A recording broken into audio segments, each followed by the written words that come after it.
یہ زبان ہی ہے، آپ اس کو جس طرف چاہے لگا سکتے ہیں۔ اگر کسی شخص کی زبان ذکر الہی کی طرف لگ جائے، اگر کسی شخص کی زبان درود پاک کی طرف لگ جائے، اگر کسی شخص کی زبان توبہ و استغفار کی طرف لگ جائے، اگر کسی شخص کی زبان فضول گفتگو سے خاموشی کی طرف لگ جائے، تو پھر یقیناً اس بندے کے لیے قدم قدم پر برکتیں ہی برکتیں ہیں۔ اور پھر یہ زبان ہی تو ہے، جب ہم اسے حرکت دیتے ہیں، اللہ کے حضور دعا مانگتے ہیں، تو پھر اس زبان ہی کی برکت سے ہماری دعائیں قبول ہوتی ہیں۔ اللہ اکبر۔ تو سب سے پہلی بات ہم نے اگر دیکھنا ہو اور محسوس کرنا ہو کہ کون ایسا شخص ہے جو اللہ سے ڈرتا ہے، تو سب سے پہلی علامت خوف خدا کی زبان کی حفاظت ہے، زبان کی حفاظت ہے۔ نمبر 2 پیٹ کی حفاظت ہے۔ دوسری علامت اللہ سے ڈرنے کی۔ جو بندہ اللہ کا خوف رکھتا ہوگا، جو بندہ پروردگار عالم سے حقیقی معنوں میں ڈرتا ہوگا، تو وہ شخص اپنے پیٹ کے اندر صرف حلال چیزوں ہی کو داخل کرے گا، وہ کبھی بھی حرام کا مال اپنے اندر داخل نہیں کرے گا۔ اور آپ جانتے ہیں ایک حرام کا کھایا ہوا لقمہ کتنے دنوں تک انسان کے جسم میں وہ اثر کرتا رہتا ہے، اور پھر اس کی دعا تک قبول نہیں ہوتی، اور پھر ہم میں سے ہر شخص پریشان رہتا ہے کہ ہم عبادت بھی کرتے ہیں، نماز بھی ادا کرتے ہیں، لیکن ہماری دعائیں قبول نہیں ہوتی، ہمارے گھر سے سختیاں نہیں جا رہی۔ اس کی بنیادی وجہ یہ ہے کہ ہمارا کھانا وہ کھانا نہیں رہا کہ جس کھانے کے بعد وہ لقمہ ہمارے لیے نور کی حیثیت اختیار کرے، اور پھر وہ ہمارے جسم کا حصہ بنے، اور پھر ہم تقویت حاصل کر کے اپنے رب کے حضور دعا کریں تو ہماری دعا قبول ہو جائے۔ ہمارا وہ کھانا ہی نہیں رہا۔ تیسری علامت اللہ سے ڈرنے کی، آنکھ کی حفاظت ہے انسان کا سارا وجود، اس وجود کے اندر پائی جانے والا ایک ایک عضو، اگر ہم اس پر غور و فکر کر لیں، اگر ہم اس عضو کا استعمال اچھے انداز میں کر لیں، تو پھر یقیناً آپ دیکھیں گے کہ چلتا پھرتا انسان جنتی ہمیں نظر آئے گا۔ انسان کی آنکھ کی حفاظت ہے، اور برائی کرنے میں سب سے پہلا جو تیر اور نشانہ ہے وہ آنکھ کا ہے۔ اللہ تعالیٰ ارشاد فرماتا ہے اسی آنکھ ہی کے بارے میں، یعلم خائنۃ الاعین وما تخفی الصدور۔ اللہ تعالیٰ آنکھوں کی خیانت کو بھی جانتا ہے، اور جو بات دلوں میں پوشیدہ ہے میرا رب اسے بھی جانتا ہے۔ لہٰذا اپنی آنکھ کی حفاظت کیجیے۔ اور پھر کچھ آنکھیں ایسی ہیں، ہے تو انسان، کچھ آنکھیں ایسی ہیں کہ جو میرے رب کو بڑی پسند ہیں، جو میرے رب کو بڑی پسند ہیں، اور ان آنکھوں میں سے ایک آنکھ وہ کہ جو خوف خدا کی وجہ سے روتی رہتی ہے۔ اب دیکھیے اپنے سلف صالحین کو، بزرگوں کو، جب بھی کہیں خوف خدا کا ذکر ہو، جب بھی کہیں جہنم کا تذکرہ آئے، قبر کا تذکرہ آئے، موت کا تذکرہ آئے، تو ہمارے اسلاف بے ساختہ ان کی آنکھوں سے آنسو جاری ہو جاتے ہیں۔ حضرت سیدنا عثمان غنی رضی اللہ تعالیٰ عنہ کے حوالے سے مشہور ہے کہ آپ کا گزر اگر کبھی کسی قبرستان سے ہو جاتا، کسی قبر کے پاس سے اگر آپ گزرتے، تو آپ وہاں ٹھہر کر اس قدر روتے کہ آپ کی داڑھی مبارک آنسوؤں سے تر ہو جایا کرتی تھی۔ پوچھا گیا حضور اس کی وجہ کیا ہے کہ آپ جنت اور جہنم کے ذکر پر اس قدر نہیں روتے کہ جتنا کسی قبر کے پاس سے گزر کر آپ روتے ہیں۔ حضرت سیدنا عثمان غنی رضی اللہ تعالیٰ عنہ فرماتے ہیں میں نے رسول اللہ صلی اللہ علیہ وسلم سے سنا ہے، مفہوم حدیث یہ ہے کہ قبر آخرت کی منازل میں سے پہلی منزل ہے۔ قبر آخرت کی منازل میں سے پہلی منزل ہے۔ جو بندہ اس میں کامیاب ہو گیا وہ آگے بھی کامیاب ہو جائے گا، اور جو بندہ اس میں ناکام ہو گیا وہ آگے بھی ناکام ہو جائے گا۔ ہم نے کبھی اس بارے میں سوچا ہی نہیں۔ قبر ہر انسان کو روزانہ کی بنیاد پر 70 سے زائد مرتبہ یاد کرتی ہے۔ مجھے اور آپ کو کبھی فرصت ہی نہیں کہ جہاں ہم نے ہمیشہ رہنا ہے ہم اس کے لیے بھی کچھ کر لیں۔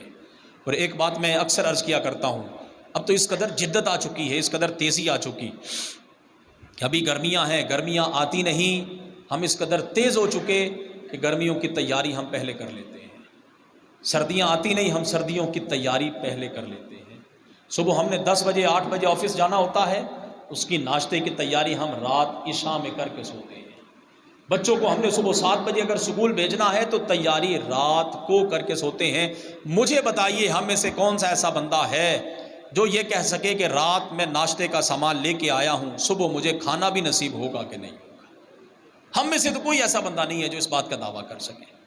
اور جب ہم دعویٰ ہی نہیں کر سکتے، ہمیں یقین ہی نہیں، اور ہمارا یقین تو اس بات پر ہے کہ ہمیں تو اس سے آگے والے لمحے کا بھی علم نہیں کہ ہم کہیں جائیں۔ ابھی روزانہ کی بنیاد پر اخبارات ہم دیکھتے ہیں، نیوز چینل ہم دیکھتے ہیں، روزانہ کی بنیاد پر ایک صاحب بالکل صحیح سلامت اپنے گھر سے اپنے کام کاج کے لیے، اپنے آفس کے لیے، اپنے کام کے لیے نکلتا ہے، خبر کیا آتی ہے؟ وہ فلاں صاحب کو اٹیک ہو گیا، وہ فلاں صاحب جاتے ہوئے راستے میں روڈ ایکسیڈنٹ کا شکار ہو گئے۔ اور پھر بعد میں باتیں ہم کیا کرتے ہیں؟ ابھی تو صبح مجھے مل کے گیا ہے، ابھی رات تو بیٹھ کر ہم گپ شپ کر رہے تھے۔ اور اگر کوئی اللہ کا نیک بندہ ہو، 5 وقت کا نمازی ہو، تو پھر اس کے جانے کے بعد لوگ کیا کہتے ہیں؟ ابھی کل ظہر میں تو اس سے ملاقات ہوئی تھی۔ یہ اپنی اپنی زندگی ہے، زندگی تو ہم سب جی رہے ہیں، اپنی اپنی جی رہے ہیں، لیکن اگر زندگی کا رخ موڑ دیا جائے اس طرف کہ جس زندگی سے میرا رب بھی راضی ہو جائے، میرا رسول بھی راضی ہو جائے، یقیناً وہ زندگی جینے کا مزہ ہے۔ تو پھر آئیے آنکھ کی حفاظت کیجئے۔ اگر کوئی بندہ اپنی آنکھ کو محفوظ کر لیتا ہے تو یقیناً وہ آنکھ جو خوف خدا کی وجہ سے روتی ہے، میرے کریم کا فرمان عالی شان ہے، اور ابھی تو رحمتوں، بخششوں اور مغفرت کا سما آنے والا ہے۔ اللہ کرے اللہ ہمیں زندگی میں ایک بار پھر رمضان المبارک کی عظیم بہاریں اور سعادت نصیب فرما دے، تو پھر یقیناً یہ ہمارے لیے بہار ہی بہار ہے، یہ ہمارے لیے موقع غنیمت ہے۔ کتنے ایسے حضرات کہ جو صرف اس امید پر پچھلے رمضان کے روزے نہ رکھ سکے کہ آئندہ رمضان آئے گا تو ہم روزے رکھیں گے، لیکن وہ دنیا سے چلے گئے۔ بہت سارے ہم میں سے ایسے حضرات جو اس امید پر ابھی آج نماز جمعہ ہے تو نماز جمعہ سے ہم نمازیں شروع کر لیں گے، نماز جمعہ بھی گزر گیا، پھر عصر کا وقت آیا تو پھر خیال آیا، شیطانی ایک وسوسہ آیا، نہیں کوئی نہیں، کل صبح فجر سے ہم نماز فجر سے باقاعدہ 5 وقت کی نماز ہم شروع کر لیں گے۔ کتنے ایسے حضرات ہیں جو روزانہ کی بنیاد پر نیکی کا پلان کرتے ہیں، لیکن پھر انہیں پایہ تکمیل تک پہنچانے کا موقع نصیب نہیں ہوتا۔ لہٰذا میرے بھائیوں، آج ضرورت اس امر کی ہے کہ ہم نیکی میں آگے بڑھ جائیں۔ آج ضرورت اس امر کی ہے کہ ہر بندہ جانتا ہے دنیا فانی ہے، ختم ہونے والی ہے، حقیقی زندگی آخرت کی زندگی ہے۔ اور جب ہم میں سے ہر بندہ جانتا ہے، ہم میں سے ہر شخص کا یہ یقین اور ایمان ہے، تو پھر کیوں نہ ہم اس دائمی زندگی کے لیے آج کوشش کریں۔ آج میرے رب کو جن حضرات نے مال دیا، آج میرے رب کو جن حضرات نے صحت عطا کی، آج جن حضرات کو میرے رب نے وقت عطا کیا، تو ان ساری چیزوں کو غنیمت سمجھتے ہوئے، انہی چیزوں کو اللہ کی رضا میں صرف کرتے ہوئے آئیے اور اپنے مالک کے حضور جھک جائیے، اور پھر اپنی آنکھ سے خوف خدا کی وجہ سے صرف پانی کا ایک قطرہ نکالیے۔ اور پھر اس کی فضیلت کیا ہے؟ خوف خدا کی وجہ سے بندہ مومن کی آنکھ سے نکلا ہوا پانی کا ایک قطرہ، اور اس کی مقدار مکھی کے سر کے برابر۔ مکھی کیا اور اس کا سر کیا؟